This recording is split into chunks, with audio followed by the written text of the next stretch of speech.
Bismillahirrahmanirrahim. Assalamualaikum warahmatullahi wabarakatuh.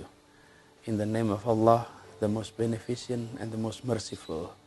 Peace be upon you all. This message is for the international community who are now watching Indonesia closely. Indonesia is an extremely diverse nation. This is a nation of 254 million people, comprised of more than 400 ethnic groups, with more than 700 spoken languages. And the population spread in 6,000 islands out of 17,000 islands of this archipelago. We have always upheld unity and celebrate diversity.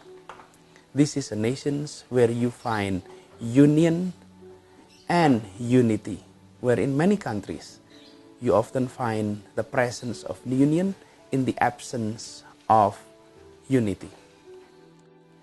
The world is experiencing polarizations across the globe in many places.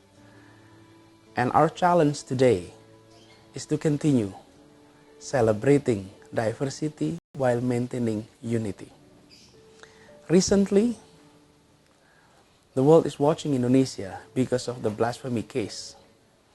And allow me to also underline that our democracy and our freedom of expressions is rooted not only because we had liberated from authoritarian regime into democracy in the past 15 years, but the root was founded more than 8 decades ago, when Indonesians decided to agree upon one common language.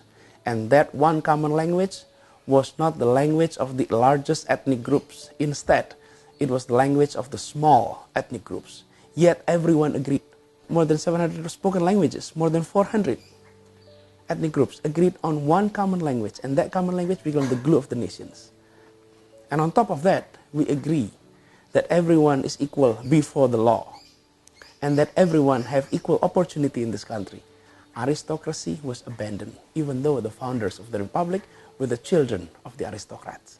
It was a country, it was a state that was designed based on idea, based on vision. And this is rare. And that every groups based on identity, be it ethnics, be it religious groups, were accommodated in this new state. And all of this process took place before the presence of the state. Now, when we had democracy, the foundation was made long ago.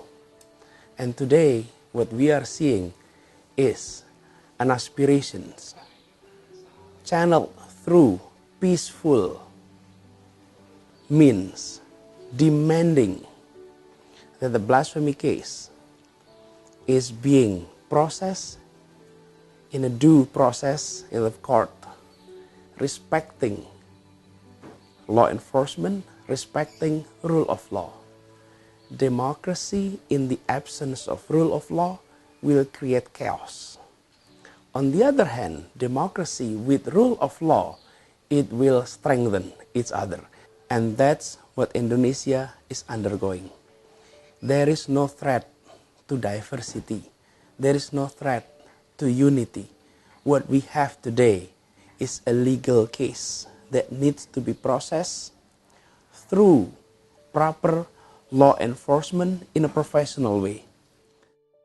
And what better way can we see that when people demand something to be enforced, and they did not express it through riots, through chaos, through violent means, but through gathering and demanding in a peaceful way. Isn't this an example of freedom of expressions? Isn't this an example of respecting rule of law? And that's what we are now experiencing. So I'm calling to the world to look at Indonesia simply as a model, as one example, that we allow democracy to flourish. On the other hand, we want to make sure that rule of law is respected. And when the two work hand in hand, Indonesia will become a consolidated democracy. Indonesia will become a country with rule of law. And on top of that, Indonesia will continue to respect diversity and maintain unity. This is a message that the world needs to understand, and this is the message that the Indonesian people were collectively sending to the world. Thank you. Peace be upon you all. God bless you. Assalamualaikum warahmatullahi wabarakatuh.